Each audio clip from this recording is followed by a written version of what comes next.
I'm Amy Gillard, the festival's executive director. We'd like to welcome you to our second annual One Bay, One Book Community Reads program.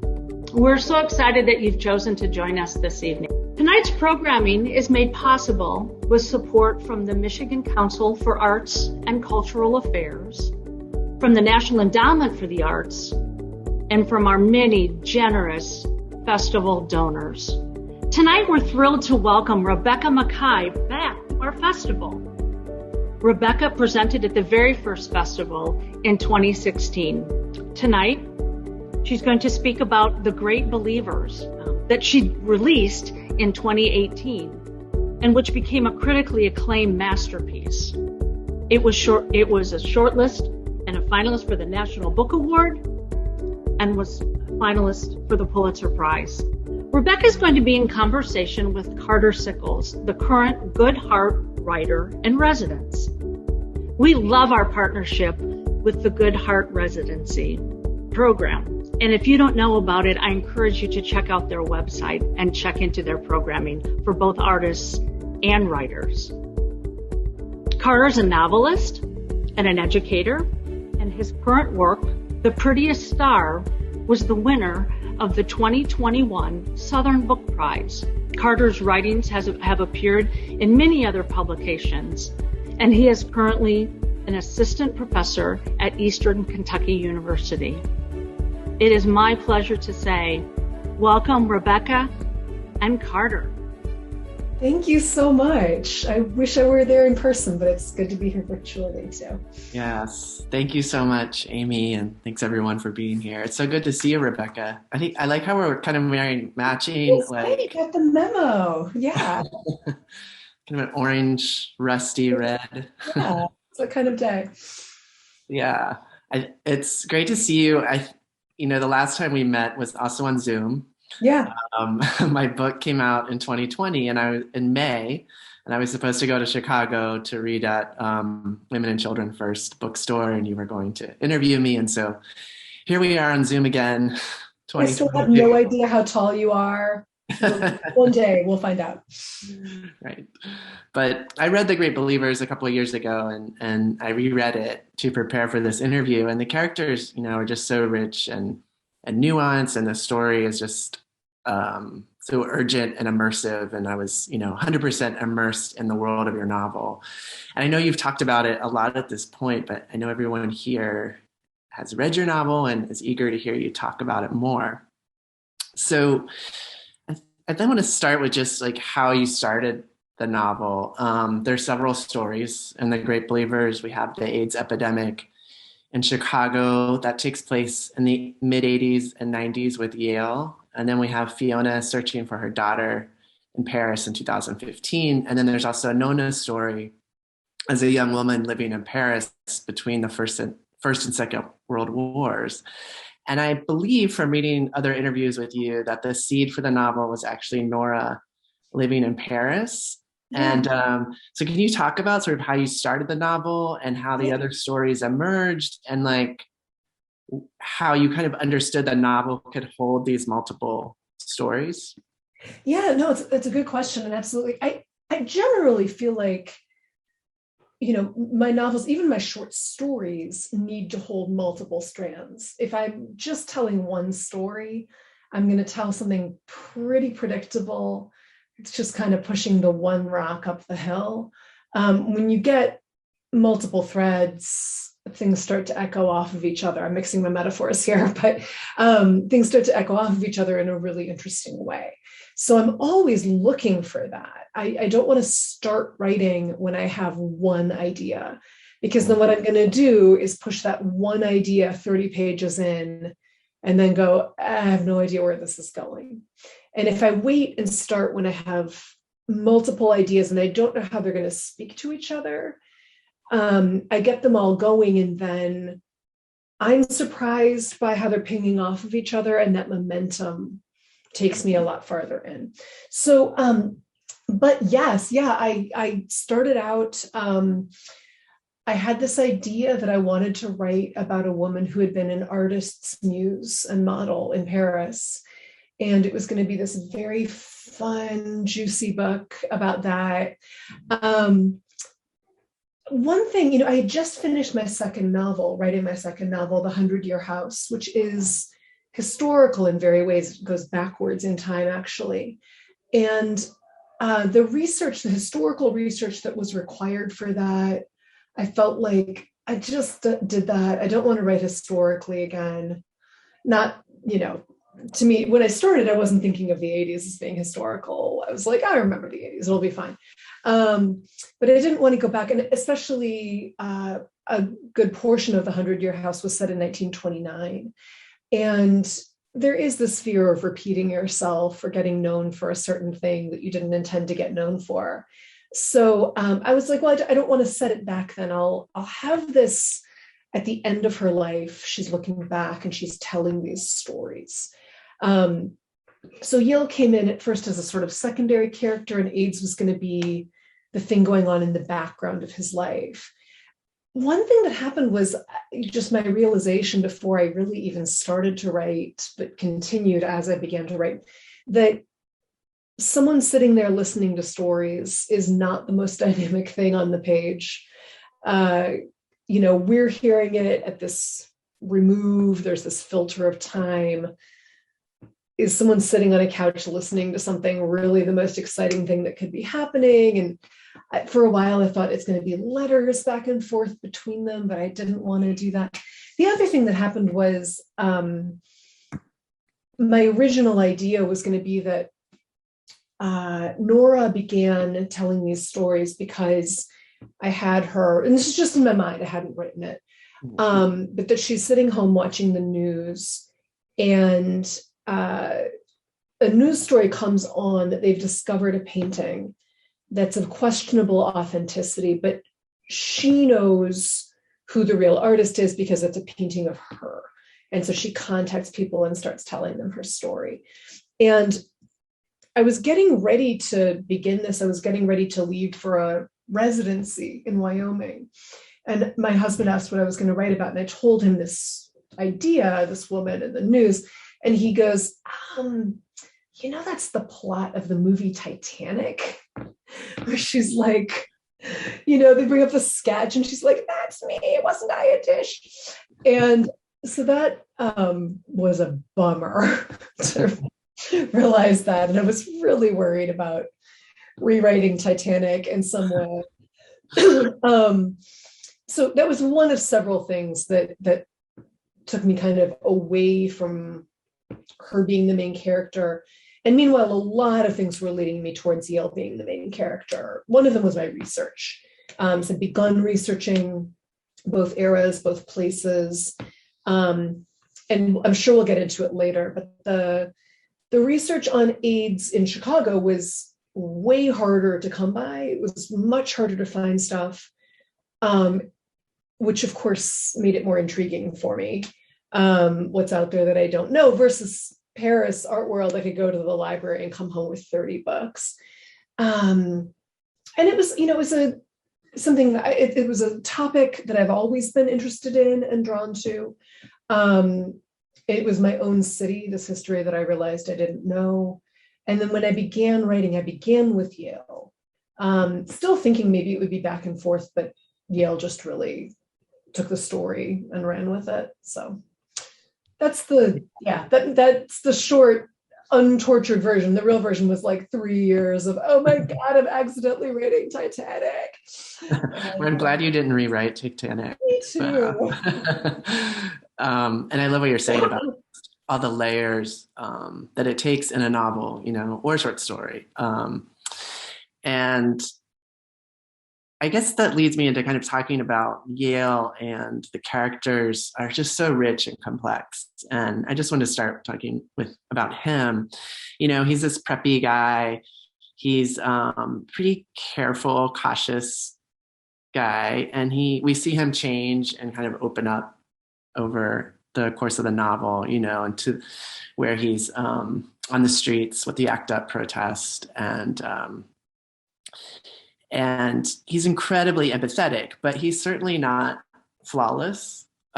He's certainly not perfect, And for example, I I understood his reaction to Charlie and how betrayed he felt and how terrified he felt.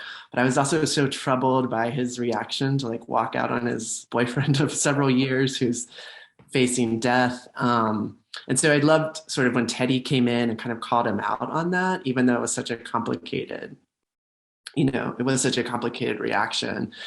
So my question, I guess, is a little bit broad, but just like, how do you find your characters' sort of humanity and depth, and what helps you bring them to life on the page? For me, it's important when I'm writing a character to find their contradictions. I'm always, when I'm talking to my students who are very talented, but often drafting a first novel, they have a certain amount of insecurity of, will this character come off the page? Are people going to get this character? And that insecurity, quite reasonably, leads them to hit the same notes again and again and again on a certain character. Like, he sure is a mean boss. Look, he's a really mean boss. Here he is doing mean boss stuff. Wow, more mean boss stuff. And you don't get the contradictions and complexity that make up an actual human. And it's really scary to put those contradictions on the page, because there's this fear of like, am I making this character make no sense to people? But in fact, we're quite used to that. Everyone we know contains contradictions, and we contain contradictions, and that's what makes us three-dimensional. So, apologies, I'm getting over the Omicron. I'm sorry. Gonna cough occasionally. It's all good. There we go.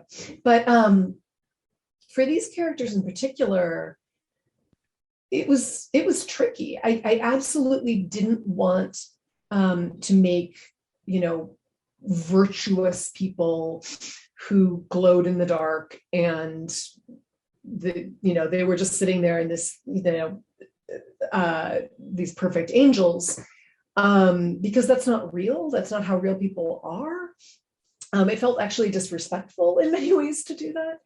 I also was really worried about making it look like the book felt that any one character deserved or didn't deserve, to contract HIV, to seroconvert. So, how do I do that then? If someone is promiscuous like Teddy, frequents bathhouses, are they going to seroconvert or not? If they do, does it look like I'm saying, see, this is why? And if they don't, the only way around that, one way was, it is Teddy who has this kind of tirade late in the book saying, there's no right way to get it. This way means this way means this, there's no, so to hand that struggle to my characters, because in real life, people were dealing with this very question of blame, of innocence, of all that stuff. And the other way that I dealt with it was this needed to be a very well-populated book, for several reasons, but I think the main one being I could show the variety of fate. There could be someone like Julian, who's fairly promiscuous, who does contract it, and someone like Teddy, who's fairly promiscuous, who does not contract it. And hopefully it doesn't look like I'm trying to say, this kind of person does this. And so there was that, but that it really gave me fits, especially writing from, writing across difference, writing from the outside. Any decision that I made is going to be potentially more fraught to make it look like I'm saying a certain thing. But yeah, ultimately, especially for Yale, because he's, my main character, getting those big and small contradictions in there. He's very close to me in some ways. I gave him a lot of traits that are mine, also plenty that aren't, and just kind of, once it's what's great as a writer too is that once you really get the character to the point of three-dimensionality, at least for yourself, then they're like a wind-up doll that you can kind of steer a little bit, but you're watching them go. And you can see what they would do in different situations. It doesn't, it's not a puppet anymore. It's you've set something in motion that feels very real to you as a writer, and that's a huge help.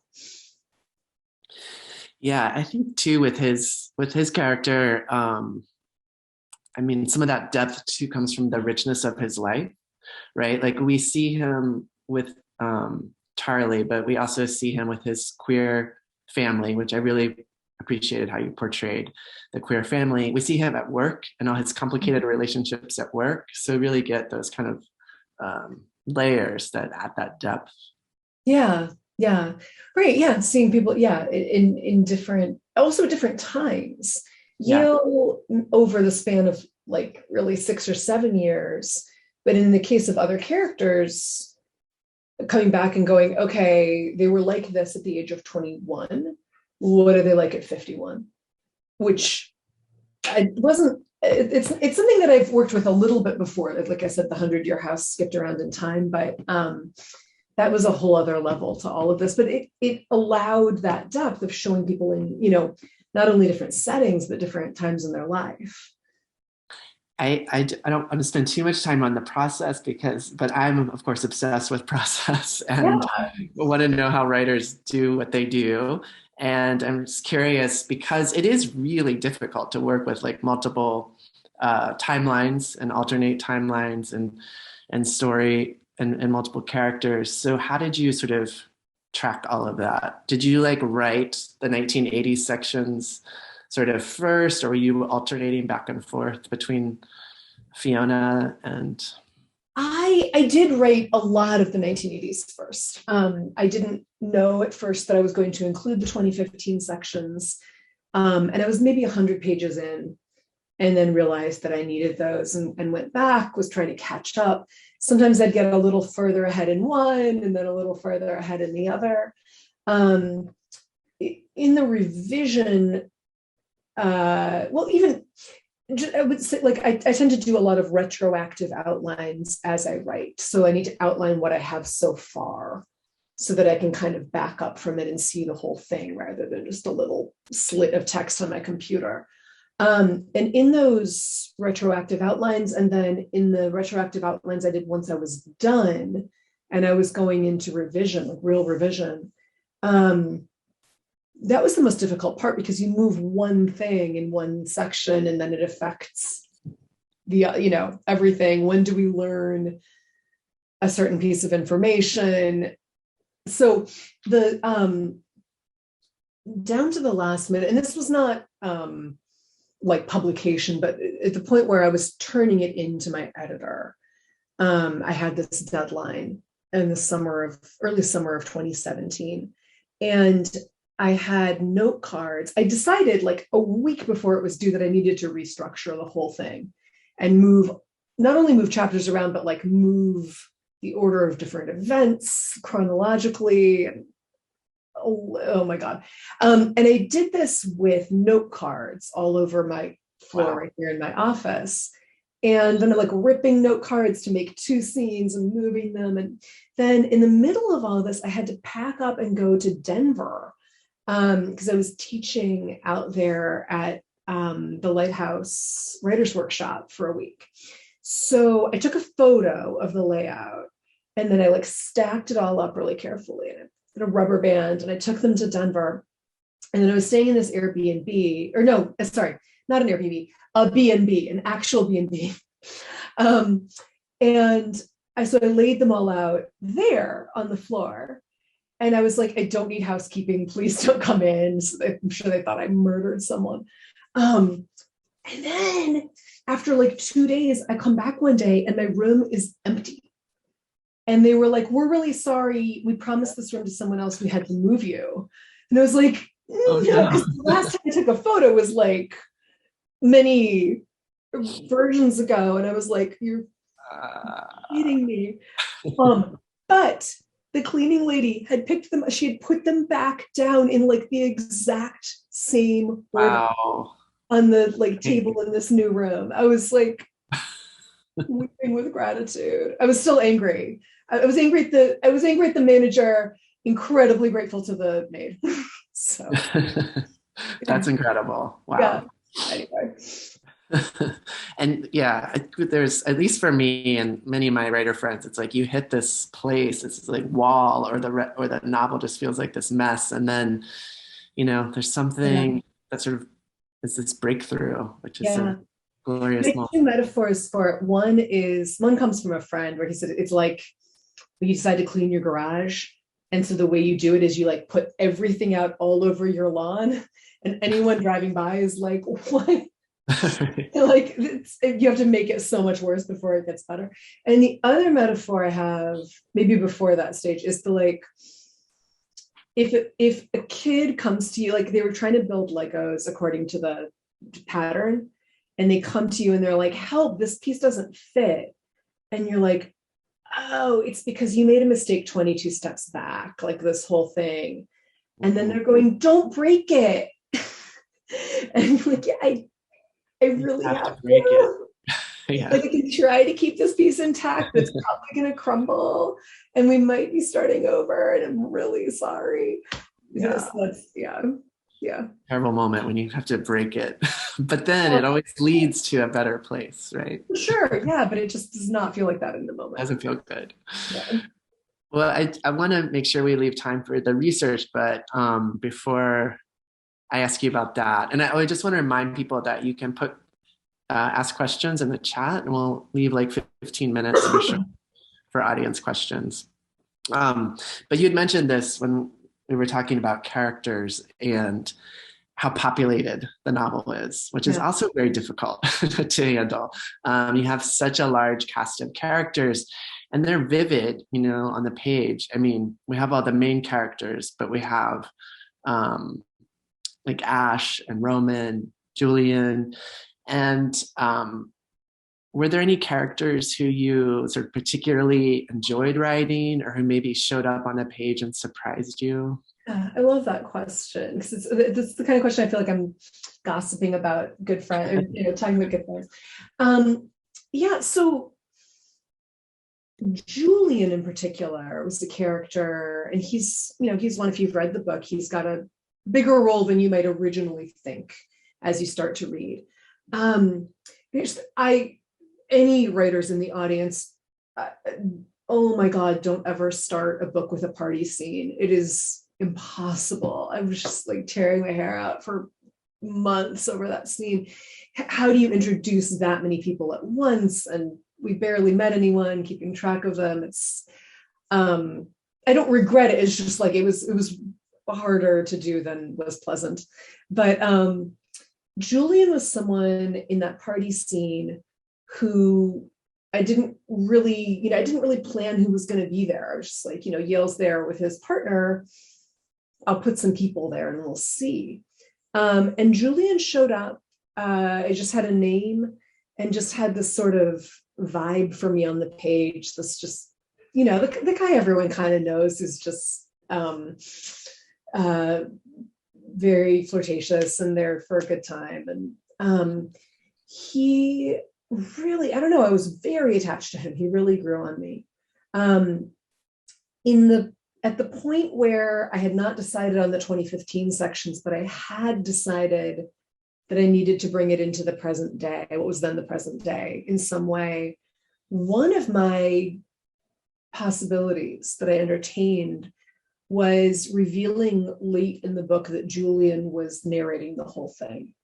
If anyone has not finished the book yet, that is not what's happening. But just this idea that I did want to keep playing with of the unlikely survivor, and what has that done to him? So many of the people that in terms of the survivors that I was interviewing, they were all in that boat, whether they were living with HIV or not.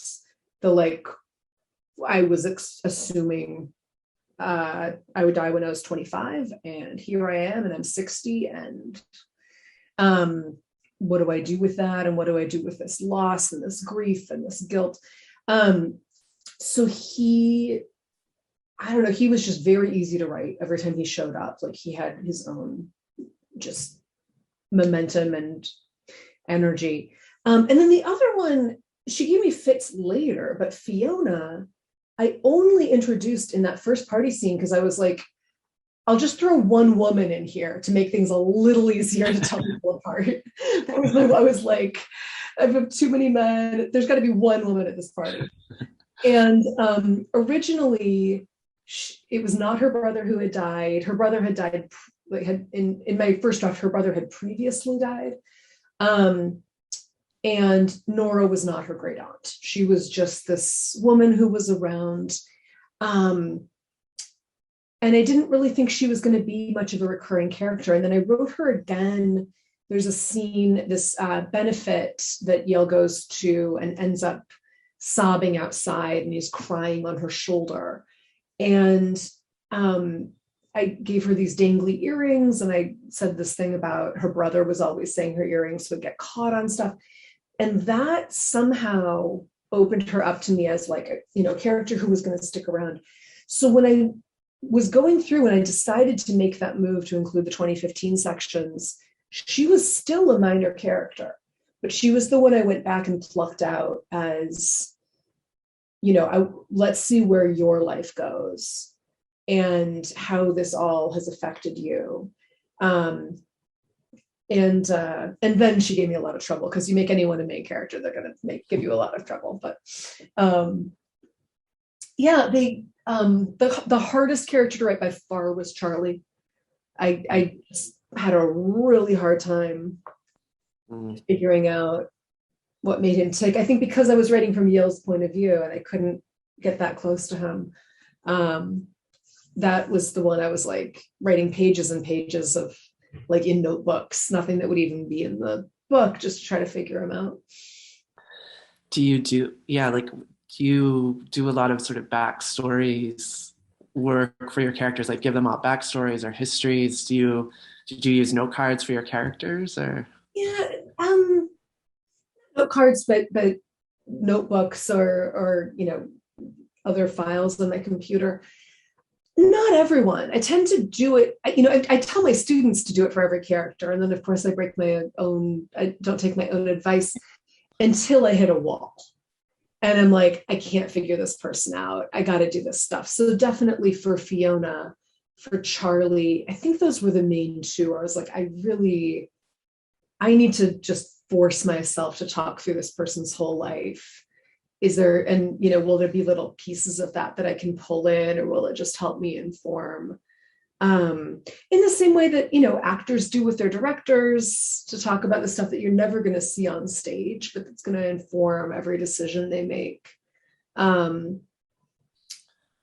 It's actually very fun work to do. I tend to be somewhat allergic to it, despite the advice I give to everyone.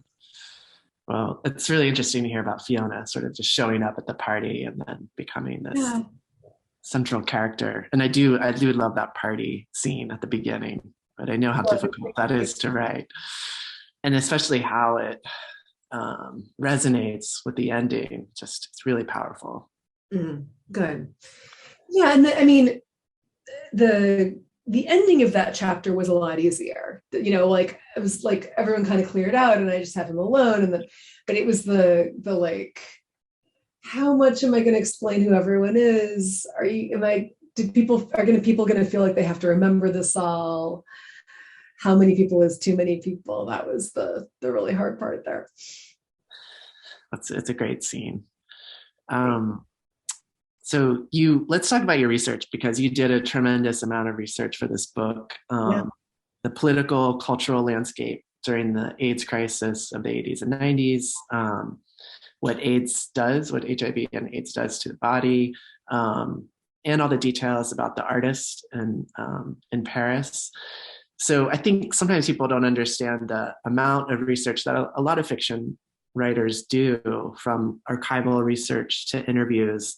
So can you talk about the research you did for this and the sort of challenging aspects? I know you talked a little bit about Chicago, but yeah, I would love to hear more.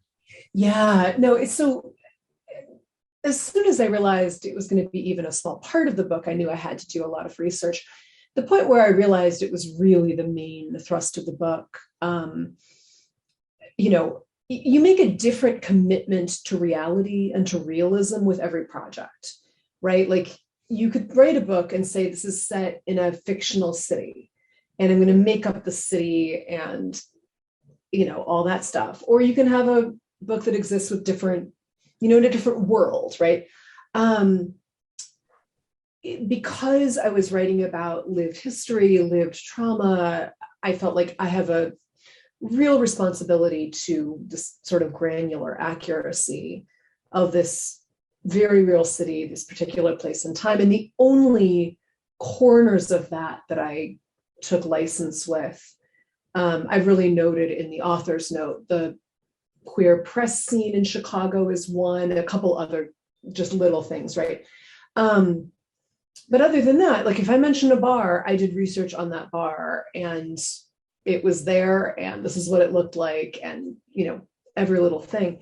I started out naively thinking, I'm going to go get all the books about AIDS in Chicago. And there are not any at all. There are, I'm misspeaking slightly, but,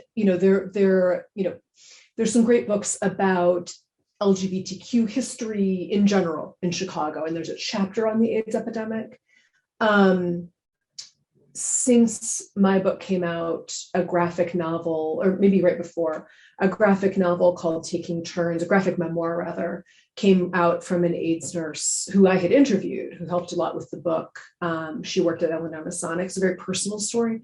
So I don't mean that there's nothing, but the big, like, AIDS in Chicago, it's not there. And the big general nonfiction books about AIDS that are very, How to Survive a Plague, and The Band Played On, those books, Chicago's not even in the index. So I was, I was thinking I could, like, have like a year of being kind of lazy and doing that. And it was like, no, you gotta do field work right away. I started, what I was able to find were back issues of gay weekly newspapers, specifically the Windy City Times, which began publication in the fall of 1985, just coincidentally, which is when my book starts. So that was great for the texture of everyday life. It was letters to the editor, it was news, it was all the debate about the test being available, and people quitting the board of the Howard Brown Health Center if they were going to allow the test, because they felt like this was actually to the detriment of the queer community. Just all these debates that I wouldn't have known about otherwise. So that was my grounding in what was going on. And then interviews were the bulk of my research from that point on, reaching out, honestly, first on Facebook, just like, hey, does anyone want to talk? Or do you know someone who was, out in Chicago in the 80s? I didn't think at first that I knew quite the right people. I was thinking, like, I was 7 in 1985. A lot of my queer friends are more my age. Older gay friends, for which many of, for whatever reason, like, just weren't from Chicago or didn't live in Chicago then. Turns out that I did know people. But from the very beginning, it was just people saying, oh, I can introduce you to this one friend. Not everyone wanted to talk, but the people who did, I would buy them coffee or drinks and we'd talk. And at the end of every conversation, I was asking, who are the next 3 people you think I should talk to? Mm-hmm. And then they were making those introductions, which was absolutely amazing. So I ended up talking to doctors, nurses, healthcare aides, activists, legal advocates, lawyers, historians, journalists, the art therapist at Illinois Masonic Hospital and the AIDS unit, just absolutely everyone, and then survivors, both in the sense of people who had lost partners and in the sense of people who had been diagnosed with HIV in the 80s and are still with us. So that was the bulk of it. Some of those people, this is really important to me, also read the book before it went to my editor. Because just the idea of the unknown unknowns, you know, I always think I might be quoting some George W. Bush official when I say unknown unknowns, and I really don't want to do that, but it's a helpful term. I hope someone said it before him. But the, like, you know, the thing that I just don't realize that I didn't realize. And this wasn't caught at that point, but it, just as an example of those, I had written early on, I drafted that my third chapter, which is Yale's second chapter. He's looking for his friends and he's walking down North Halsted Street where these same bars still are. And I know the street really well. And he's looking in the windows of these bars for his friends. Could not look in the window of a gay bar in 1985. That's not a thing. It was much more of a generational misunderstanding actually than me being a straight woman. But it was just in sitting with a friend and he was talking about the bar scene and he mentions like, well, of course the windows were all painted black. And I was like, oh my God, right. It just hadn't occurred to me. So I knew there were going to be more things like that. Yeah. Big things, little things, but even getting a little thing wrong, the black windows, that might seem like a little thing. It's not at all, you know? So I needed to make sure that I had people who were going to catch everything. And one of them being that nurse, actually, because it was like the medical stuff. I got like a C- in high school biology. That was the extent of it. Need someone to tell me the medical stuff. And I'd like very embarrassingly gotten things. She was like, well, that would kill someone. I was like, okay. So, yeah. Yeah, we need to do those interviews often. Yeah. And have those readers. No. Did you do the research like as you're writing, or are you one of those writers that do all your research first and then you start writing, or what's your layers and layers and layers. I couldn't have started writing if I hadn't had some lay of the land kind of stuff. But I started writing leaving these big gaps. I remember just even like initially that scene where there's a benefit that I put upstairs at Ann Sather, which is a restaurant that didn't quite do that benefit, but would have, if that makes sense. When I first wrote that scene, kind of leaving it blank and going, I don't know where they would be. I'm going to figure it out later. And by 2 years later, I could have told you 17 different places that benefit could have, you know, realistically taken place. So sometimes it was a matter of leaving a blank, even a literal, you know, underscore kind of thing in the text. Sometimes I was putting a little asterisk, you know, you better research this. Sometimes it was something did bring me to a screeching halt. So I got to the point where people are taking the test. And as much as I was able to read the letters to the editor as that test came out, I didn't have the blow-by-blow details. How exactly is this test done? And if I had the timing wrong on that, that was going to mess everything up. So I needed to stop, figure it out, return to it. And that level of stuff continued all the way through. I had little details up till the last moment, not entirely about HIV/AIDS. It was like, where were the polar bears at the Lincoln Park Zoo? Exactly. And what were their names? And then I'm going to fill this in. And right. You know, it gets filled in as you go. I definitely don't think it would have been the right move to try to research everything first, because you're going to research for 10 years because you never know what you're going to need. And it becomes the world's most interesting research project, and you don't want to ever quit. And you definitely don't want to wait until later. I would have had such major I had misunderstandings and misconceptions that were not a matter of a line edit. Like I did not know going into this that in the early days of HIV/AIDS,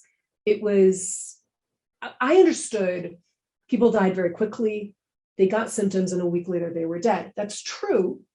What I didn't understand was that it would be usually about 5 years from seroconversion to first symptoms. Mm-hmm. And if I had written a book where someone got infected and then a week later they were coughing, not only would that have been a terrible book, but also, oh my God, the ways my timeline would have fallen apart as I do this research later and go, oh, your whole timeline is wrong. So right. it was necessary for me to do it in those increments. Yeah, that makes a lot of sense. And I think it can be when you're setting it in a real place and you're writing, realist novel and a time in the past. So I feel like that can be really stressful too, because you have to get every, kind of look at what's going on in the world or in the country. And that was seriously much more of, I made way more mistakes on that generational front than I did in these other areas. That was even like, my husband is 8 years older than me. I had Yale's riding in Asher's car and I had him put something in the cup holder. And my husband was like, no, cup holders. Oh yeah. Yeah, well, I it's clear that you did so much research for the book, but it's just, this sometimes when you read a book and you can feel all that sort of research, like a historical novel, and you feel the writer kind of, pages and pages of the research they did, and your book never feels like that. Like we're immersed in this world, and it shouldn't, right? So once in a while you do read a book where it's like, she looked up at the 1842 building with its, and you're like, oh, you really want us to know that, like, you did the research and you want the credit for it. Yeah. I was thinking about the interviews that you did with the, so many of the interviews you did, but with the survivors, and just how profound that must have been. And there's so many poignant lines in the novel, but one that really struck me this time reading it was from Nora, and she's talking about her generation of artist friends. And she says, we'd been through something our parents hadn't. The war made us older than our parents. And when you're older than your parents, what are you going to do? Who's going to show you how to live? It's just like, it's such a powerful line. But there's so many parallels that the book draws on to be a part of this young generation that is sort of destroyed or decimated, in Nora's case, by World War I and the 1918 flu, and then for these young gay men. And it's different, like they're being sort of vilified and abandoned by their country, but just like what it means to carry that trauma and the memories of your friends who are so young. I don't know. So I would love to hear you talk a little bit more about those parallels. Yeah, the parallels, it's interesting because I didn't choose these two time periods, Nora's and Yale's, with those parallels in mind. I wanted to write about Nora. And then it took me like several weeks to actually do the math, because I was like, oh, she's going to be writing about, like, talking about it now. And then I was like, wait, she can't be 120 years old, Rebecca. That's not it. So I was like, okay, it's going to be the 80s, which is how the AIDS plotline came in. I was like, the art world in the 80s, I have the secondary character. It was not random. I have had a long-standing interest in HIV/AIDS in many different directions. So it was like, oh, this is an opportunity to write about this. But those parallels came clear to me, partly as I started researching both eras. And you just start to see these similarities of, in Nora's case, this generation of young artists who had gone to Paris and they were finding chosen family. And then this war comes through. And actually the influenza of 1918 came through. It's largely young men who are taken. And then the parallels to the AIDS generation of a city like Chicago, again, coming from all over, again, finding chosen family. And then again, it's the young, right? In those parallels, I realized I had a book, which was good at the moment where I was like, I was rewriting Titanic. What's left? What do I have? I was like, oh, there's this parallel. I think I have something there. But those conversations, it was much more in my interviews. It was much more than factual research, of course. Yeah. You can intuit a certain amount. It's our job as novelists to make these leaps of imaginative empathy. What would life be like from over here for this person if this thing had just happened? In this moment, what are they feeling? That's our job.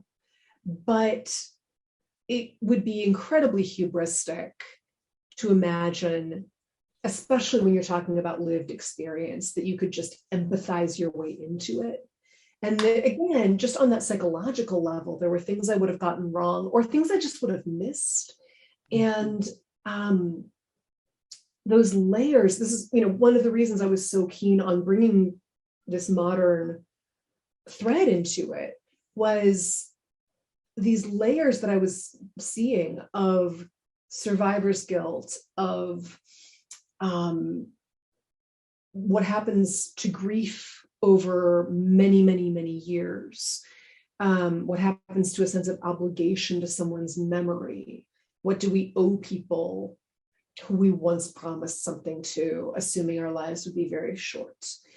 Just, all these questions. I wasn't ever taking someone's story and transplanting it. There's no one, I don't think, who could look at the book and be like, that comes from what I told her. But just getting that psychological research, it was an incredibly profound experience. In some cases, I became very close friends with the people I interviewed. In other cases, I found myself in honestly a therapist relationship with them, where they knew I was done researching and they were still emailing me to tell me stuff. And I was like, I'm really honored. This is great. Absolutely keep it coming, but I've published the book, right? And in other cases, it was a one-time conversation, but people were opening up to me just, immediately in these really incredible ways. I heard a lot of the beginnings of stories that people couldn't bring themselves to finish. And I didn't need them to, there were so many stories that,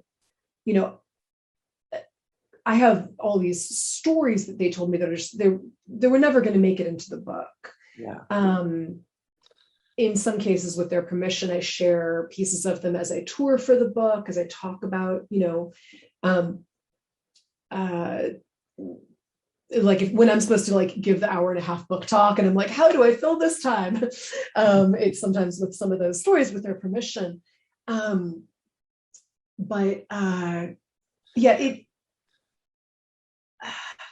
I don't know that I'll ever write a book again that involves that level of interview research.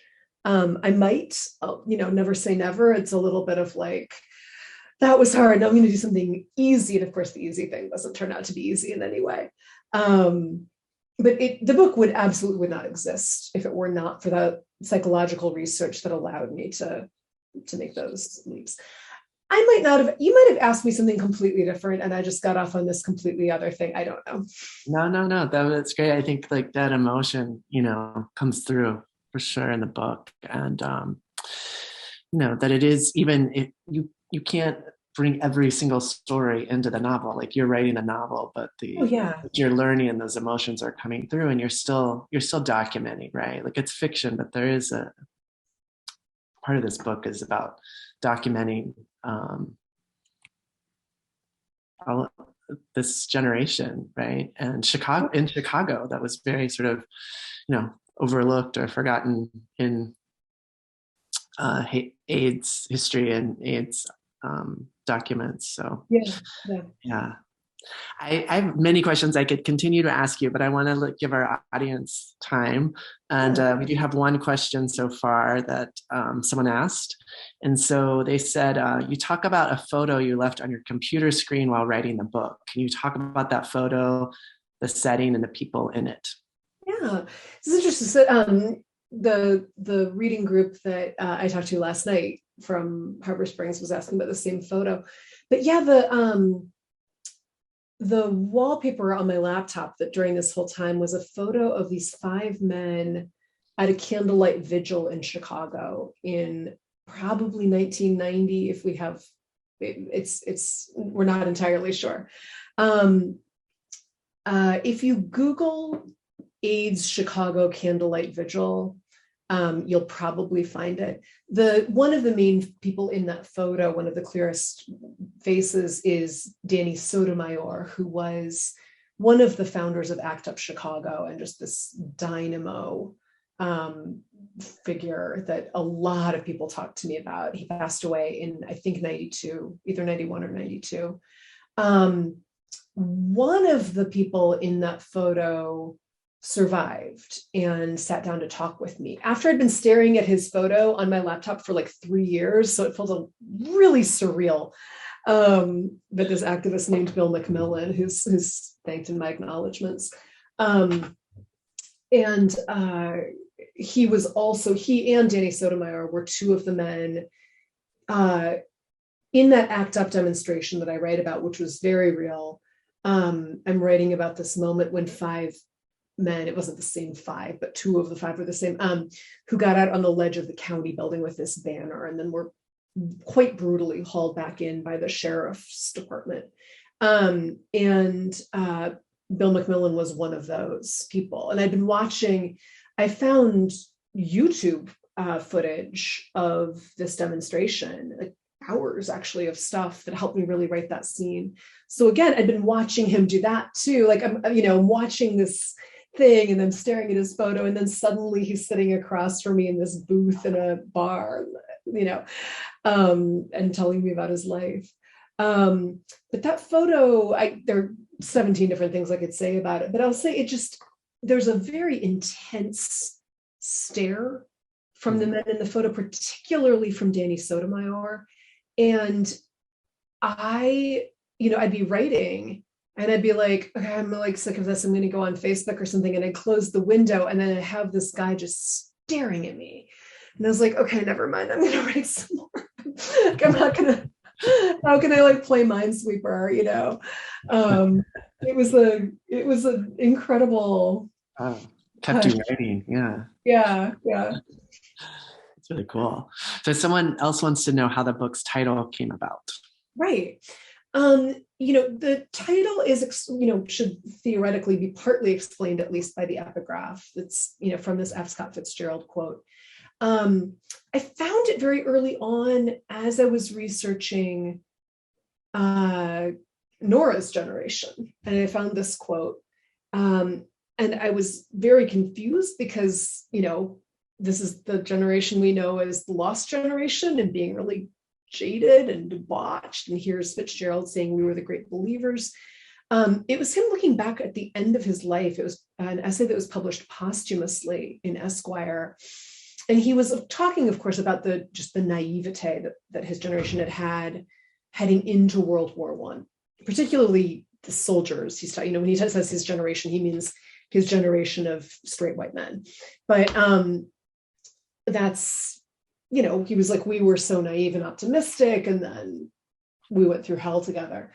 So I latched onto that as my title, and I latched onto that as my epigraph, and didn't waver from that. Actually, I didn't know if it was going to work. It's a tremendously optimistic title, given what the book is about. And then the cover on top of it is like these, depending how you see it, it's beams of life, or it's Nico's orange scarf, or whatever. But it's very bright and colorful. And I was joking early on, I was like, it's to trick your aunt's book club into thinking it's a Bible study guide or something, like the great believers, the beams of light. And then she's going to take it home and be like, but I think that my publisher liked the title for its optimism. We did not want to telegraph that this was going to be a depressing book. And I don't think it is. I think it is a sad book, but I really don't believe it's depressing. Ultimately, it is not a book that makes you, want to throw it all away at the end of it. It's hopefully ultimately a life-affirming book. So I like the title for that reason too. But titles are hard. Yeah. They're very hard. I think it's a great title, and it absolutely is not a depressing book, but for sure sad. And I'm going to ask you one last question, maybe, which is that I'm sure you've heard back from many readers, those who are survivors, those who lost friends, lovers, sons to AIDS, and how important this book is for them and for all of us, that you wrote this as an act of remembrance. And I'm wondering if you've also heard back from younger generations, and do you think that this is the AIDS crisis of the 80s and 90s has been sort of forgotten, and or is AIDS still sort of misunderstood by people, that that AIDS is actually not over? Yes to all of those. The audience that I was the most nervous about was people who lived through this directly, and they have been my most vocal supporters. The closer to what I was writing about they lived, the more vocal they've been. Like men who lived in Chicago at this time, and have been overwhelmingly supportive, and it's just been amazing. The younger generation thing, I've definitely, it's the emails that I'll get from like a 25-year-old gay man saying, I had no idea. Like they knew, but really didn't know. One issue is that, with the exception of like Philadelphia, which I kind of side eye a little bit in the book in one scene, which is a great movie, but it's like, that's like one of our only massively popular cultural artifacts from this time talking about this. Mm-hmm. There just wasn't, the gay community itself responded actually most quickly with visual art, mm-hmm. and then with theater. Novels taking a much longer time. Not as much got written or has been written yet. I hope that it's still, to be written. It's, it is not to say that there's nothing out there, but it's not like, you could not come of age in America without seeing multiple movies about World War II, right? You could totally zone out in history class, but you're going to see Saving Private Ryan at some point. That's going to happen. We have the estimate is about 40 million people lost to AIDS at this point. And, where is the mountain of pop culture that's equivalent to that? So it's partly that it's, those things weren't getting produced or published at the time, or they were getting produced or published in a very niche way to a very niche audience. So that's part of it. It's not taught very well in schools, if at all. If at all. Right? Yeah. I mean, for like, 2 sentences, in the textbook, maybe. And then there's a huge misunderstanding that I have become more aware of since my book has been out, Because what's happened is I'll go to a book festival and it's like the donor party with the authors. It's people who have not read my book, but someone trying to be really nice. And, some like local book supporter, and they're like, what did you write? And I'll tell them about their book. And the number of times that I have basically heard, isn't it great that we solved all that? Or in some cases, literally, isn't it great that it's cured? And I'm going, how much do you want me to bum you out at this party right now? Like, we got 1.1 million Americans living with HIV. Do you want me to get you another drink? like sit down. I'll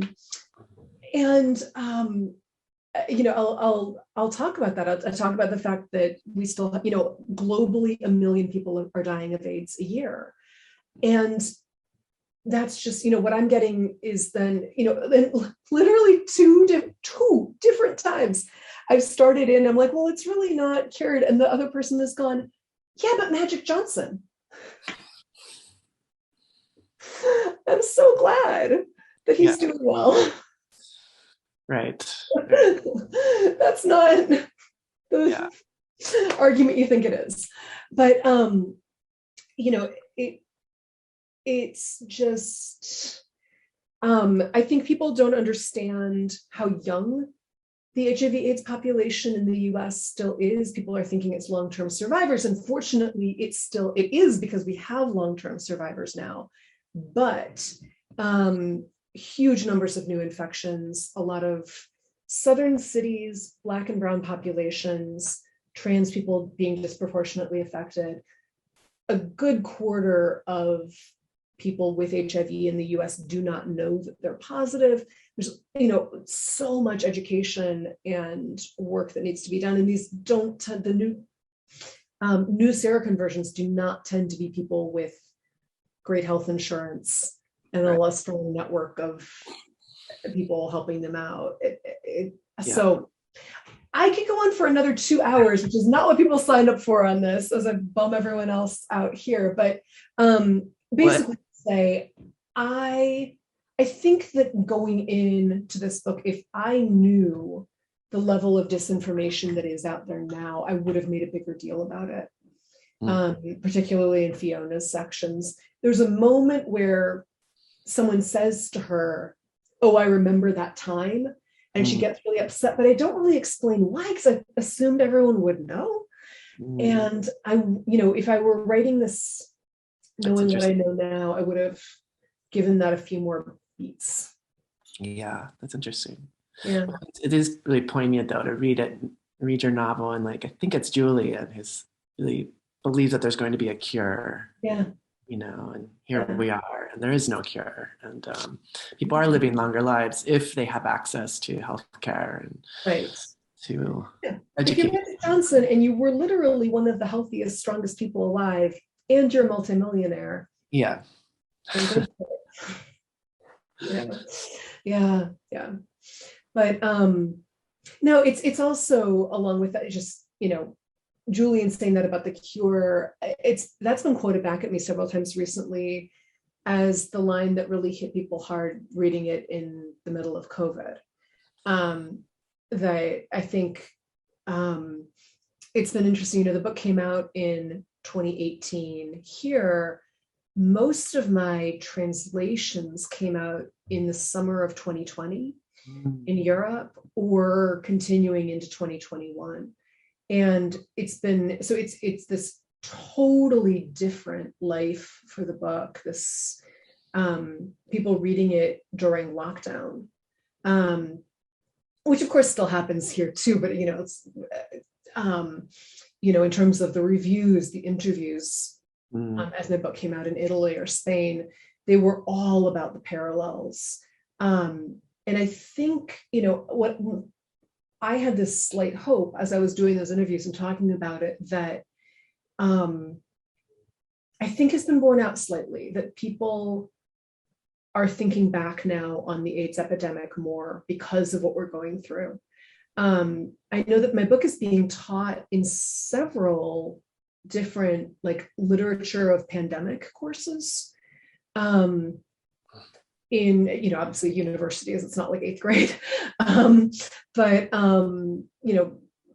the sort of, we're going to read The Plague by Camus, and we're going to read, Love in the Time of Cholera, and we're going to read The Great Believers, and this is all to do with what we're all living through right now. And if that's any indication of the way people are looking back in general on that time, it's actually a really nice silver lining of what's happening right now.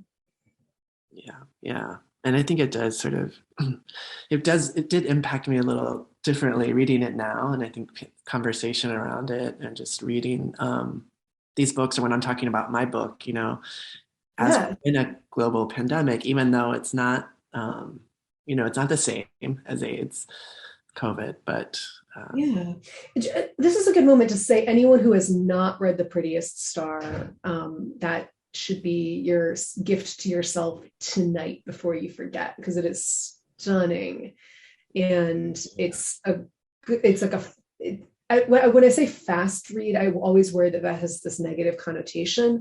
It's not like this light, easy, fluffy, whatever, but it rolls along so beautifully, and you're going to love it. So you're not allowed to leave the Zoom until you've ordered it. Well, thank you, Rebecca.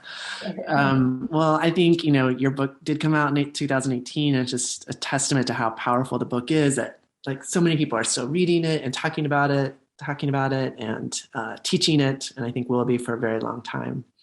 And it's been such a pleasure to talk with you. Me too. And one day we'll meet in real life. Yes, one day we will meet in real life and have this conversation and maybe have a drink. Several drinks. Yes.